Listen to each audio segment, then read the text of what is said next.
And here now to take up whether House Republicans will push through the latest revision to the health care bill. Joining us, radio talk show host Tammy, Pulitzer Prize-winning columnist for the New York Post, Michael Goodwin, both Michael and Tammy, Fox News contributors, and we're delighted that title. Good to have you both here. Thanks for having me. Apparently, according to the White House, the House is a 4 or 5 votes short right now on this compromise. Yet Gary Cohn, the president's chair of the National Economic Council, as you know, and Treasury Secretary Mnuchin out in front saying they're going to push this through. What's the deal? Well, this is much closer, clearly, than it has been. The difference between 4 versus 2 dozen, huge difference. The big issue, of course, is the Tuesday crowd, the moderates. Everyone keeps talking about how the conservatives have had to adjust. The Freedom Caucus did, and yet there's still this dynamic of not wanting to have to deal with it. The problem is, though, that as the president indicated, that he says that pre-existing conditions are in the bill, and there is a conflict about whether or not that really is the case. We also don't know what that will end up being when it passes, but then, of course, it's kind of moot, because then the Senate's going to have to get its paws on it, then it goes to reconciliation. I don't think we know what's going to happen. What I do know is that some element has to pass in order for us to get to that economic growth, the tax cuts, and yet it still seems so chaotic. And it's a shame. It's once again, well, it almost seems like... None of us minds chaos if the result is the president's agenda moves through the House. But that's not clear at this point, talking with Kevin Brady earlier. There's still a lot of questions surrounding their commitment to the president's agenda. Yes, and that's why with this thing coming around again, I feel as though we've seen this movie. This is now the 3rd time we've been assured that they had the votes. And the first time it collapsed, the second time it never got that close, apparently, last Friday. And now here again, just 3 days later, they're saying it again. So it strikes me that there's an awful lot of wishing and hoping going into this, and the president says something's in it. We don't really know. It's not. This is not normally the way a bill is put forth. So I'm perplexed, Lou, that Paul Ryan seems unable. I don't know if he's even working on this. You don't hear his name now. Yeah, Kevin Brady talking about chairing the Ways and Means Committee, the most powerful committee arguably in the House.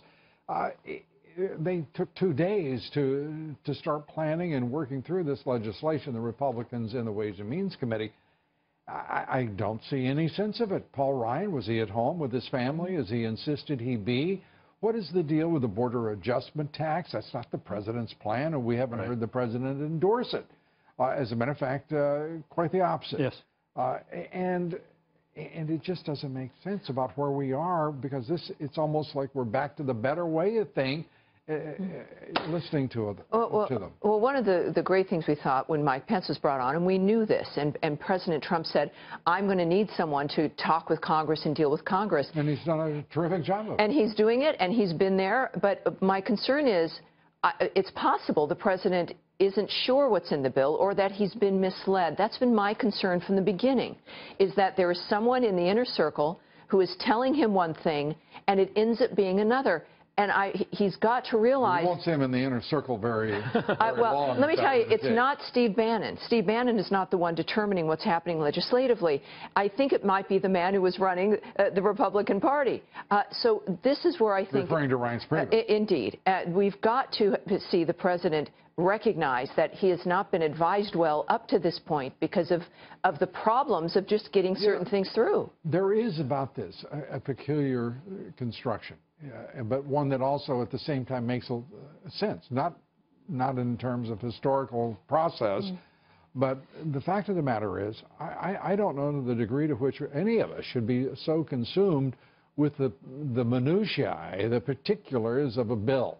Get the darn thing through, see what the Senate does with it, and then the president makes his decision.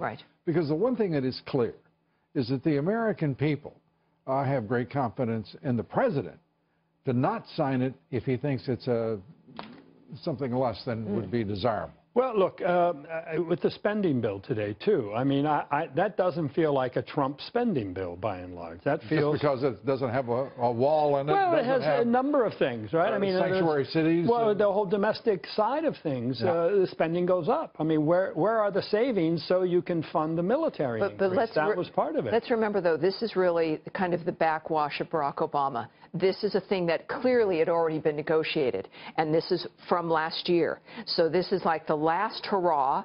It's been 102 days. The Congress is not supporting him.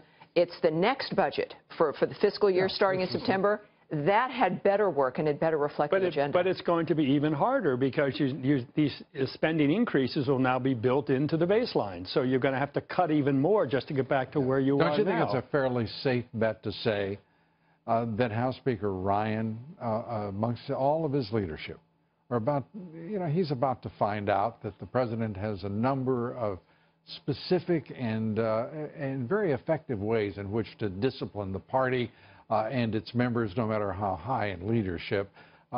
This is shaping up as something of a confrontation, don't you think? Well, look, it should, because as it's going now, the Trump agenda is being silently buried in the House. Yeah, I hope so. That's going to have to be an important step Mr. Trump takes in order to get his agenda through. He had better do it. We expect him to do it.